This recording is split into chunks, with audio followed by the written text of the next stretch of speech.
Olá, eu sou Márcia Santos, artista plástica, arte educadora. Estou aqui hoje para conversar com você sobre as possibilidades do ensino do desenho. Uma das questões que os arte educadores sempre colocam é a pouca disponibilidade de material para desenho. Então, como é que eu posso trabalhar o desenho e a variedade que ele oferece em sala de aula se eu basicamente só tenho lápis e papel? E uma outra questão também, se seria possível eu explorar essa variedade de desenhos utilizando somente um artista. Então, é sobre isso que nós vamos falar hoje. Hoje iremos conversar sobre as possibilidades que o desenho nos dá de trabalho, apesar de nós termos poucos materiais em sala de aula. Por exemplo, um professor que tem basicamente somente lápis e papel. O que é que ele pode explorar no desenho? O que é que ele pode ensinar dentro desse universo do desenho? E será que isso seria possível ser feito estudando somente um artista? Para exemplificar as propostas que eu comentei, eu vou trabalhar somente em cima de Van Gogh e somente em cima dos desenhos do artista. Então, partindo da proposta triangular, como é que eu posso pegar o trabalho desse artista, trazer para a sala de aula e trabalhar diversos conteúdos que o desenho pode nos fornecer somente utilizando os desenhos dele? Vamos começar com esses trabalhos que são paisagens. São paisagens em que nós percebemos que não existem detalhes. Então, o que é que eu posso ensinar aqui para o meu aluno? A questão de proporção geral, de aprender a fazer um esboço, onde eu veja as formas de uma forma mais genérica, colocar a proporção e também a perspectiva aérea, que nós podemos perceber claramente, principalmente nesse segundo desenho aqui, né? Um primeiro plano mais escuro, indo para um segundo plano de tom intermediário, enfim, um terceiro plano mais claro, né?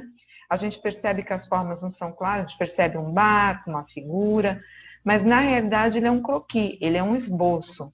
Aqui nós temos o mesmo tipo de imagem, né? Um croquis que a gente percebe aqui os moinhos de vento, um primeiro plano, a paisagem lá no fundo, e tudo isso pode ser feito ou com carvão, ou com giz de cera, porque a ideia aqui nesses croquis é exatamente isso, um esboço, um primeiro olhar sobre a paisagem. Se a ideia for trabalhar a perspectiva, esses dois esboços são um bom início, seria uma boa apreciação. Nós vemos aí uma estrada, um ponto de fuga, um canal, um ponto de fuga, e são desenhos esboçados também, não tem um grande grau de resolução, a gente percebe aí uma necessidade de um esboço mais rápido, mas já trabalhando o conteúdo da perspectiva. Aqui nós temos fachadas, né, e já temos problemas diferentes. Uma fachada basicamente frontal, mais detalhada, e aqui dois pontos de fuga. Então, a gente pode também buscar nesses desenhos, fazer com que os estudantes percebam aí como desenhar dois pontos de fuga, como fazer algo, uma fachada frontal, né? Tá estudando isso dentro de uma sala de aula, dentro de algum canto e partindo dessa premissa das casas. Aqui nós temos paisagens e a gente percebe claramente, então, nessa aqui, por exemplo, um primeiro plano mais escuro, um segundo plano mais claro, né? A gente percebe aqui o ponto de fuga, né? A direção das duas casas se dirigindo para essa direção aqui em que o mouse aponta.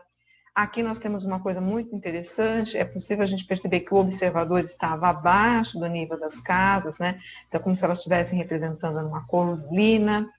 E é interessante que a gente faça essa observação com os estudantes e os levem a perceber isso.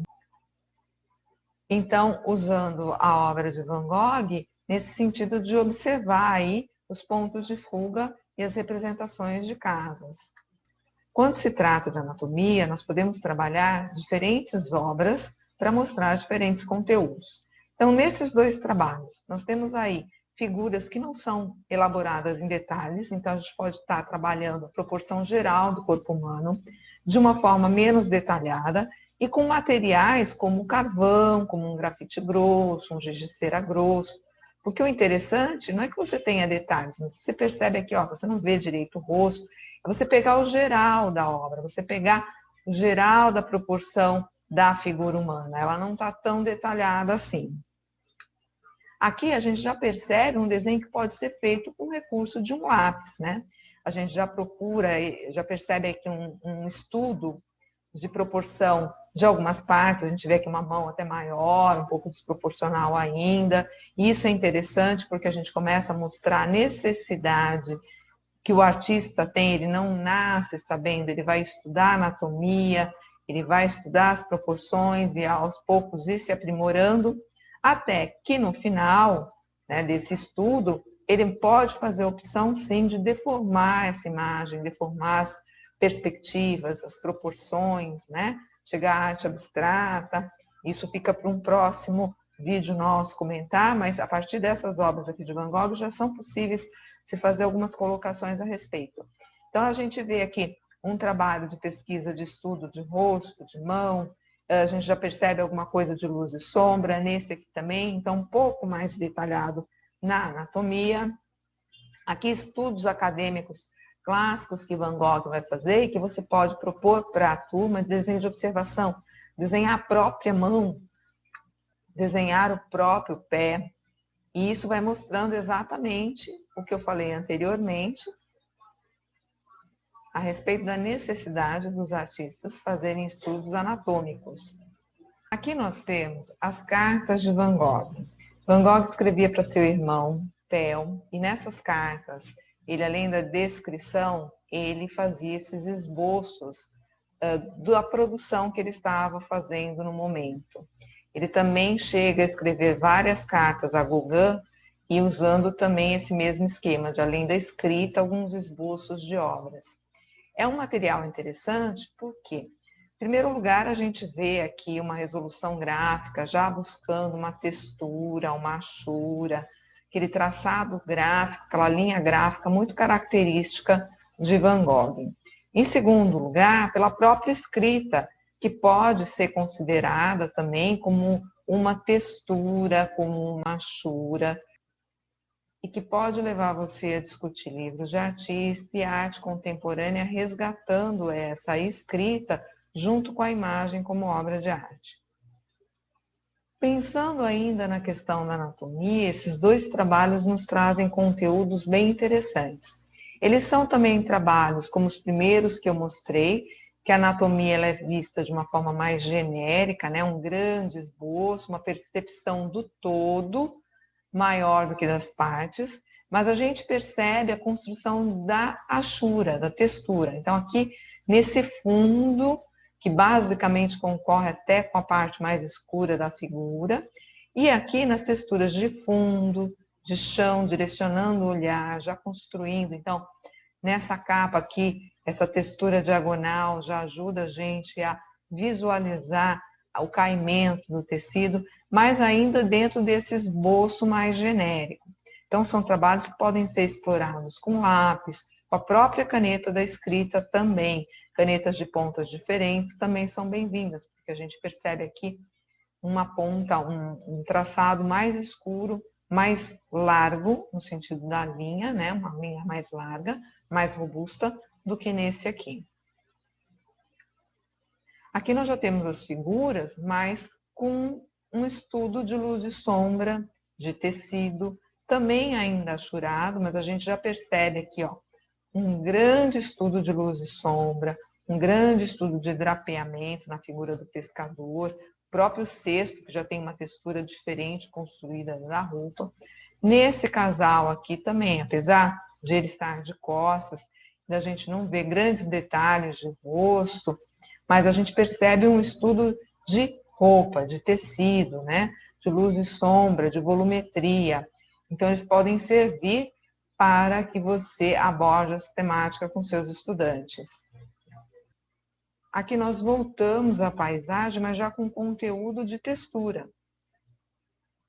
Então, nós vemos aí todo um movimento visual criado com a direção dada do material. Então, é um tipo de desenho que você pode propor para os seus estudantes, explorando a direção da linha, mas ainda de uma forma genérica, sem tanto detalhe. Nas marinas, a gente já vê aqui as texturas mais organizadas, né? Então, esse grafismo que a gente vê aqui, ó, ele direciona o olhar para a gente fazer a volta da onda, ele direciona o olhar para fazer o mar, né? As nuvens. Então, a gente começa a perceber a construção da textura que Van Gogh vai utilizar nas suas pinturas. Esse traço gráfico, a direção dela ajuda a nos dar a volumetria e a forma. Continuando aí, daqui para frente a gente começa a ver, explorar as texturas, os desenhos de textura, e você pode propondo para o seu aluno utilizar diferentes recursos. Então, se você só tem materiais gráficos como lápis e a caneta que ele escreve, se houver possibilidade, o carvão, se não, porque o carvão ele nos presta bem a esses traços mais escuros aqui, hidrográficas, enfim, você pode trabalhar tudo isso buscando textura e achura. Aqui, bastante pontilhismo a gente pode ver nesses dois trabalhos, lógico que existem outros tipos, existem traços, né? A gente ainda tem aqui as achuras representando as texturas das vegetações, né? Mas, basicamente, a gente tem bastante ponto também. Então, isso pode ser uma outra proposta de você utilizar, encontrar desenhos de Van Gogh com bastante pontilhismo e fazer alguma proposta específica nesse sentido.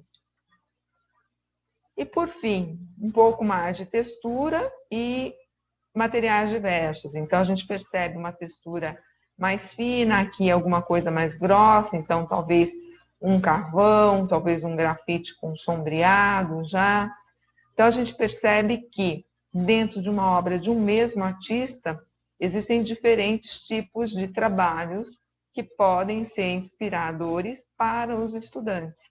Então, desde a perspectiva, luz e sombra, a percepção do todo, estudo de partes, e todos com materiais gráficos que não sejam muito requintados. Por fim, para quem tem algumas crianças pequenas, muitas vezes estudantes mais jovens, a achura no sentido da frotagem, ou seja, capturar texturas já prontas. Então, folhas, lixas, tecidos, né? Vidros que tenham textura, e depois compô-los em uma imagem pode ser uma solução, né? Frotar alguma imagem já pronta, como aqui no caso, que é um petróglifo, né? Então, uma escrita, a frotagem ela é uma técnica usada em arqueologia. Nesses petróglifos, elas são um registro das imagens também. Então, você pode também estar estudando esse conteúdo para estudar a frotagem, chegar até Van Gogh com as texturas. Então, são caminhos que os trabalhos permitem, né, de apreciação e contextualização. Criar achuras também são possibilidades, então você pode trabalhar a imaginação a partir da obra de Van Gogh, na criação de diferentes achuras, então o seu estudante percebendo aqui do afastamento para a aproximação do traço que ele vai escolher, a escala tonal que ele pode construir, um outro conteúdo a ser trabalhado. E, por fim, a própria escrita também como uma achura. Então, que o estudante perceba que as diferentes escritas, as diferentes caligrafias, também podem ser utilizados como achura, podem ser pesquisados diferentes ritmos na escrita, direção com uma letra mais inclinada, mais reta, velocidades diferentes, quando a gente escreve rápido, como sua caligrafia sai, quando a gente escreve mais devagar, tamanho, maiores e menores. Então, a própria escrita ela pode ser estudada enquanto traço e ser transformada em textura também. Por fim, eu gostaria de deixar para vocês as referências. Aqui a gente tem um vídeo da Vivi Elvi que fala sobre Van Gogh, ou o site do Museu Van Gogh, que pode fornecer a você outras inúmeras imagens para seleção e utilização em sala de aula. E aqui um link de um livro de desenhos de Van Gogh que pode ajudar você, educador, a fazer uma seleção para utilizar com seus estudantes. Eu espero que você tenha conseguido visualizar as inúmeras possibilidades que somente alguns trabalhos de um único artista podem fornecer para você trabalhar em sala de aula. Até o nosso próximo encontro.